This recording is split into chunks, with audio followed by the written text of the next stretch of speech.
On today's episode of My Strange Addiction, we break into the K-Truck motor, figure out why the middle cylinder doesn't move, and then we figure out what we're going to do next. So stay tuned to figure out why this thing doesn't run anymore. The people at home are not subscribing. Subscribe. You pull the jack, I'll pull this. Nope. Pull the jack. The jack's not moving. All right, I'm going to pull off the valve cover now. Let's see what it looks like in here.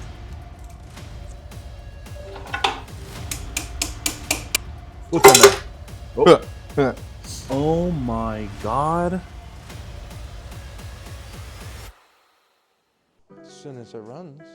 So it's been a couple weeks since the K-Truck was in the shop. Got pretty busy with the business over the holidays. Current game plan, pull the motor, take apart the motor, see if it's worth fixing or if we need to worry about a motor swap with something else, find a one-to-one replacement, try to figure out what's going on. It's time to work. There's no real tutorials out there on how to do this, so we're just gonna wing it. We're gonna just start tearing it apart and see where we get. All right, Chris is getting straight back to work. If you haven't seen our first video, Don't watch it. don't watch it because we bought a K-Truck, and that's really the end of it. It's a K-Truck. It might be. Undersized load.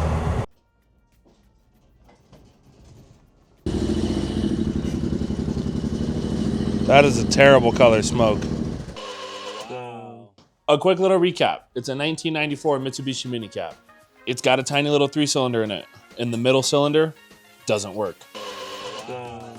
So we're gonna take it apart, and we're gonna see what's going on. And Chris has already started, so we're just gonna get right into it. Taking off the drive shaft, but trying to keep the K-Truck still too. It's light enough to where I can overpower the whole everything, which is nice. Not tiny drive shaft bolts like Jeeps, so it's also really nice. This is actually bigger than a Jeep drive shaft. Mm-hmm. So what are you working on inside this truck?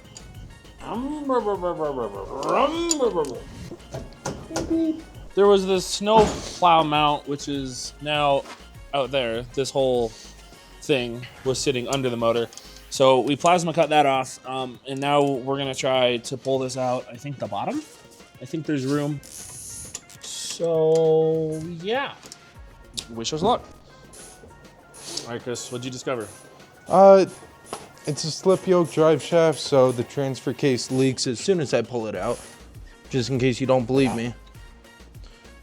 That's a lot. Mm-hmm. So Should we put a drain pan in it before we make a giant mess? yeah, probably. I don't really know what to use. Yeah. Where is my widow pan? I don't know where none of my shit is. So the pan I'm looking for, I can't find. I found a beautiful drain pan, guys. It's got some compressor goo in it. I got the compressor goo pan. It's really the best I can do. We don't have any rags. They're all out? Yeah, we're out of rags. Man, what the heck? I always get double dashed.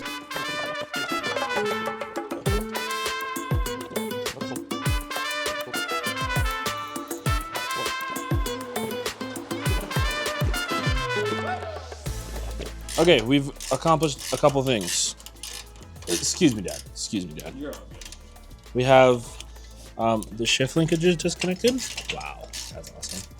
We have I lied. We don't have that disconnected yet. Well, that's what I've done. Chris, what have you done? These tubes and go to the exhaust. Okay, he got out. his fallopian tubes are disconnected. And then I'm working on the exhaust as we speak. We've had a couple broken bolts on this machine here. That one broke, taking the bed off. Looks like Mr. Chris is gonna destroy our exhaust. It's actually officially winter now. This is the first day of winter, and it's 70 and sunny. And your pliers. We're trying to put everything in bags, just in case this motor goes back in here. Seth almost has the center console, if you can call it that, coming out. It's really just like a shift plate. These are routed like shit. Yes. So I have one connector it's tangled on, so hold on. Are there more? How the fuck does it? Probably. Yeah. Yes. It's like it. Oh shit. Suddenly it's fuel time, I guess. All right. I took this out all by myself. We've got that out now. So Sweet. now we can diddle that. That's gonna get diddled. You're very short. You the diddler?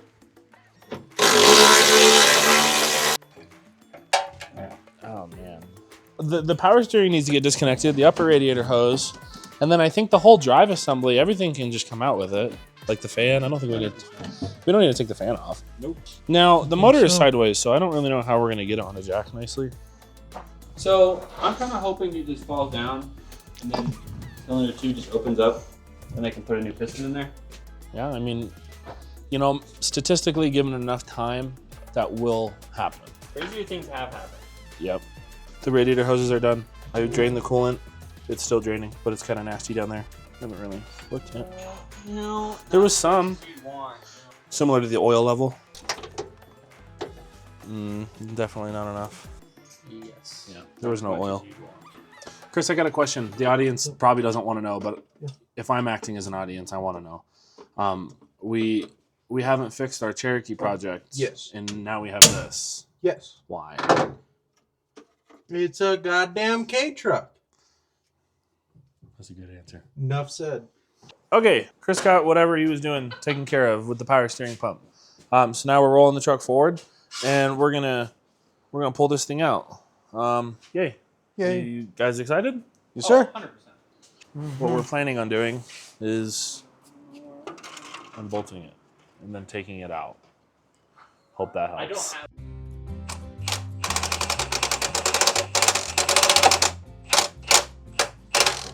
All right, she's about to be free. Rip it back. Do Yeah. something. Do something to help the team, Chris. That was terrible. Why are you so stressed, bro? It's terrible. not a customer vehicle. It's not a personal vehicle. Take the damn engine out. It's actually kind of garbage too. You'd be less stressed pulling an LSA out of your car. Chris is taking off that motor mount bracket. I took mine off. You can actually see what he's doing with his little pinky paws right there. Editor, zoom in on that. Oh, wow. If you're watching this as a tutorial on how to drop this motor, I would stop doing that right now. Now I'm down here. Hello. You pull the jack, I'll pull this. Nope. Pull the jack. The jack's not moving. Fuck. It's trying to come here, side. Backwards. Yep, there you go. All right. You were just. Going all the way down, all right? the way up. All right. On the ground. On today's episode of Stupid, we're gonna do something that we don't have to do just so we can do it. Ready, set, go.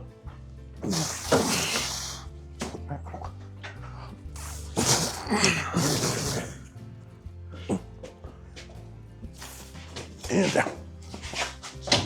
Okay. Motor's pulled. All right. What's up? And I tore both my gloves. Nice. Yeah, I mean, it's really not. You could probably pick it up. I got no fucking supplies. I think a quick Amazon order tonight would be nice.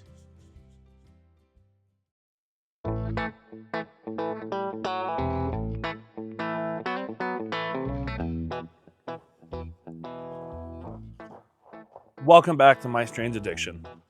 It's the next day. Chris is cleaning. We have the motor out of the truck. The truck is here.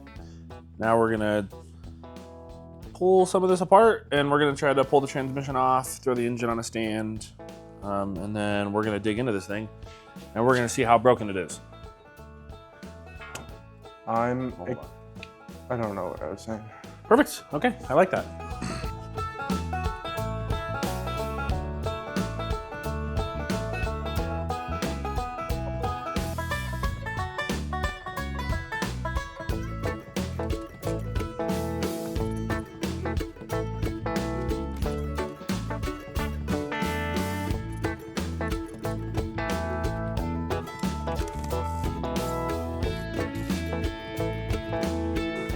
All right, I'm gonna pull off the valve cover now.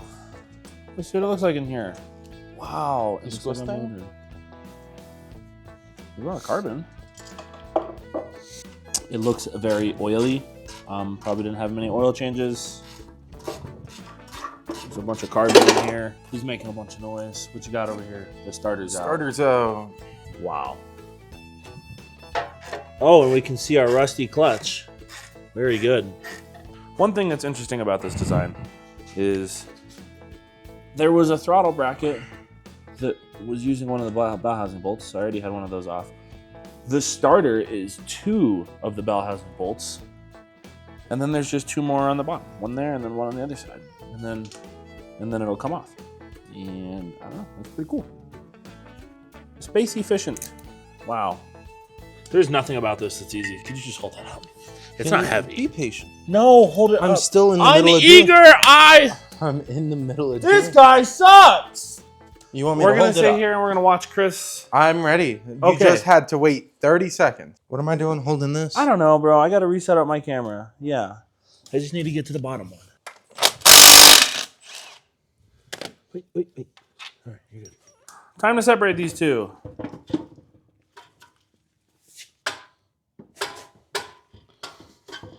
All right. Wow. Okay, wow. That's a transmission.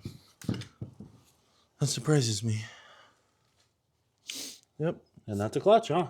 Also surprising. Don't know what we were expecting to find, but we found a clutch. Wow. But I guess a dry clutch is better than a wet clutch. Oh, it's on a dowel. Oh, I've never seen that before. Oh, wow. Oh, wow. Oh, holy. Clutch has a lot of life, but that's not It rusted. Wow. That's not good. This thing was sitting for a while. This clutch still worked, I think. We never moved it. Wonder if they replaced it with something. I do enjoy how this whole thing's 3 sizes, 10, 12, and 14. Yeah, man.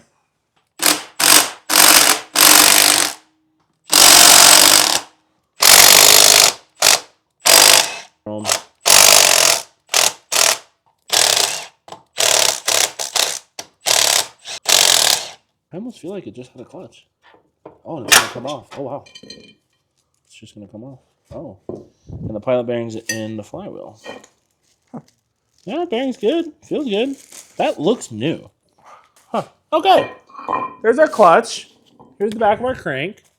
Well, it doesn't have a rear main seal leak, so that's cool. Wow. Was this thing like flooded? And there was a mouse. Oh. You're currently a mouse? That doesn't go in there. Look at this oil filter adapter. Look at this nutty little thing. All right, well, we're going to spend a minute and figure out how to put that on there. Okay, it's been 2 seconds for the video. We got our plate for the motor mount on there. It's kind of sketchy. Oh, it's actually really sketchy now that I'm looking at it. Basically, the motor mount plates are too small for these motors. So we're using 3 and a bunch of lug nuts and spacers. So we have the 2 main bell housing bolts, and then we have one of the uppers, and the other one is not connected. So now we're gonna team lift this up and plug it in to our engine stand. How are we doing this? I think we just Mikuni Corporation. They I make think good carbs. I think you get here. Yeah. That's You want me to grab from the carburetor? 3, 2, 1. Oh, the test lift will just turn into the lift. Yeah, it's not that bad. Now let's slowly let off. Oh. Be ready for it to fall. Okay. Wait. What? Yeah, there you go, Chris. Forgot about that. You gotta think. I don't. Don't ever do that. Oh. God dang it. You gotta think, bud. Don't step on our clutch. Okay! Yay, it made it on the stand. There's the big oil pan there. Oh, there's an oil pan there. We made a mess. It's all over the ground now. And then the way we have this rigged up. Anyway, hope that helps. Basically, it's making a big mess and we haven't drained the oil yet. So we're gonna drain the oil so that way we can tip it upside down and not have oil come pouring out all of its extremities. But that's gonna happen anyway because we just turned the motor upside down and then put it right side up. So now the motor went, the oil went. So now it's never gonna drain all the way. So that was fun. Okay, I think Chris is waiting on me. Chris? Yeah. Okay, we're gonna pop this drain plug loose. Okay. Okay. We're gonna try again. This is our oil. You can see the milky stuff right there. Oh! This is brand new oil, and it's as black as diesel oil, so that's probably not good. If you remember in part 1, it was low on oil, so I put oil in it. Leave a spot on the trailer. I checked twice just to be sure, and I'm sure there's not enough oil. There might even be metal in there. And now it's black, and it has probably 45 seconds of runtime on it. So that probably can't be good. We lit the motor on fire. It looks like there's a misfire. That's our 3rd cylinder. We're trying to take the exhaust off because it's in the way of the thing going, woo! So we're gonna light the motor on fire again. You have to work in the fire. Yes, Father. Not bad. Oh, that's the whole stud, but it's coming out. Not bad. That's not bad. We take what we can get around here, and a lot of times we can't have anything. So this is good. Yay! What is interesting is this motor is actually really tall. So it sits in the truck sideways. So right now it's fully in line, but it actually sits in the motor at like probably a 35 or 40 degree angle so that it fits in there. But it's actually really tall, so I'd imagine it has a pretty long stroke. So that's probably why it has, I was gonna say that's why it has a lot of torque, but it only makes 41 pound-feet of torque. And like, I have a 2-cylinder motorcycle engine next door that makes more than that. And then another one that makes more than that, and then another one. So like,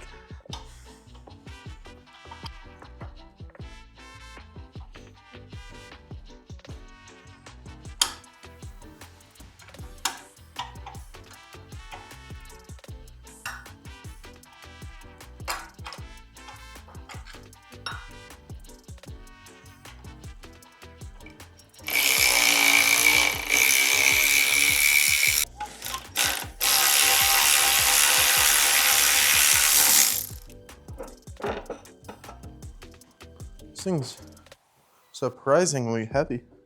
all right, it's time to pull the pan. And now he's gonna start taking the pan off. And we're gonna see what's going on in here.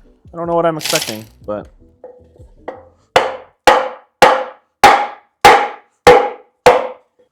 You forgot a bolt. Oh, it made you look. You're so funny. Put that right back in. Am I gonna be able to get this done? I sure hope so.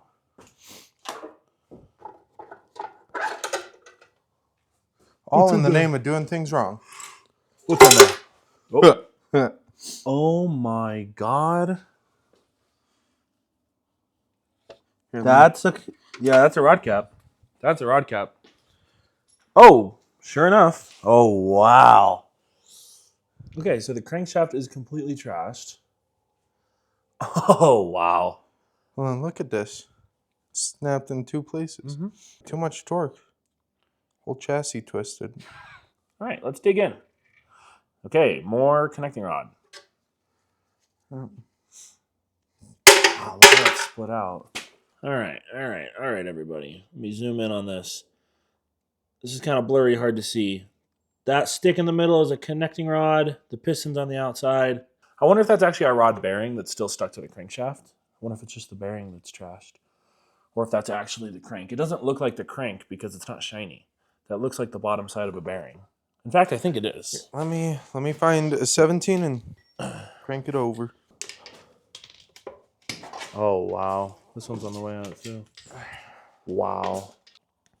Wow, that is absolutely destroyed. That is quite impressive. I don't really know how we could really even get that off. Oh, hold on, it's coming off. There we go. Yeah, this is how you're supposed to replace rod bearings. This one doesn't seem to have a bunch of movement, but this one, oh, it definitely does. We are peeling our rod bearing. Go ahead. This is awesome. Break it. Let's do a little recap. The end cap, the rod end cap broke apart. Well, actually what happened was the bearing spun. Welded to the crank. The end cap broke because it went like this too many times. And then eventually that connecting rod broke free. Then the connecting rod went wha-bam and broke in like 3 pieces. And there's a piece Well, assuming that all happened in one event, it's possible that the cylinder bore is actually okay because the piston in that moment that it happened would have just stopped. And it looks like the connecting rod hit the side of the piston and broke the piston apart. Because right where the connecting rod, what's left of the rod, is like sagging down, the piston on the bottom is broken. So I'm assuming that there's damage to the bore, but basically, if we were to rebuild this, we need a new crankshaft. We need a new connecting rod. We would need new rod bearings. Hopefully, we don't have crazy egg-shaped cylinders, but we probably do. That first cylinder is not inspiring confidence.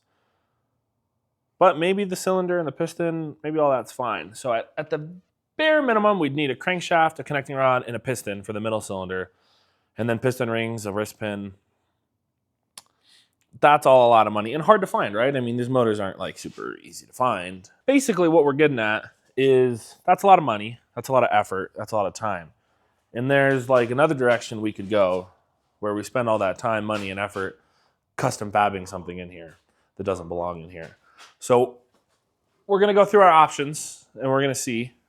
And then who knows, maybe the next scene will be the solution to that problem. Maybe it's us pressing order on a bunch of parts for this. Maybe it's us selling the whole truck. So what are you looking at over here, Seth? I want to be like them. But in my K-Truck. It looks like there's a plan that is being put together. Wow, that's a lot of gold wings on your screen. I have a big screen. It's not a good... Our friend Chris is fabricating Christmas presents. Yep. The K-Truck motor is put back together. And it's time to reveal our plan for the K-Truck. Yeah, our plan for the K-Truck is leave it with no motor in it because we're poor. But the actual plan is we're going to turn our Mitsubishi into a Honda. We're going to take a Honda Goldwing 1200, put it in there, and then maybe turbocharge it. We're going to try to make it four-wheel drive still. If not, we'll have a two-wheel drive rip-in machine, but we're obstacle guys. We go over obstacles, so that's what we're hoping to get accomplished with the K-Truck. Should be good. This is the power plant we are looking at. It is a 1200cc flat 4 boxer engine out of a Goldwing, late 80s Goldwing. And then turbos. Turbochargers. Maybe turbo. If there is a turbo, it'll be a late stage, but we're going to grab one of these and we're going to use this. Wow. And then it's going to go in our truck. Mm-hmm. Yeah, but you have to stay tuned because we got to go find a cracked out Honda Goldwing. So that'll probably be the next video. I mean, they're kind of in abundance. So if you like this video, I'm sorry. If you didn't, great. Subscribe either way. Or don't. Chris is busy working. He'll never know.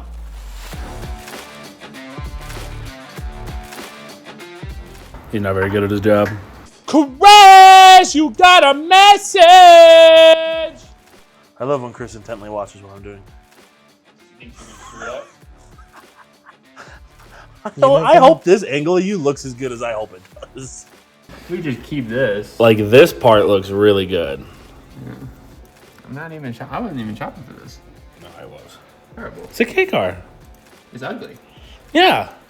You find some weight reduction. I just won't let Chris drive it. Now I'm checking out and I'm just gonna record your work and I'm giving up. I don't know why I'm recording this because I'm not going to use this. Let's do a little recap. So, hope that helps.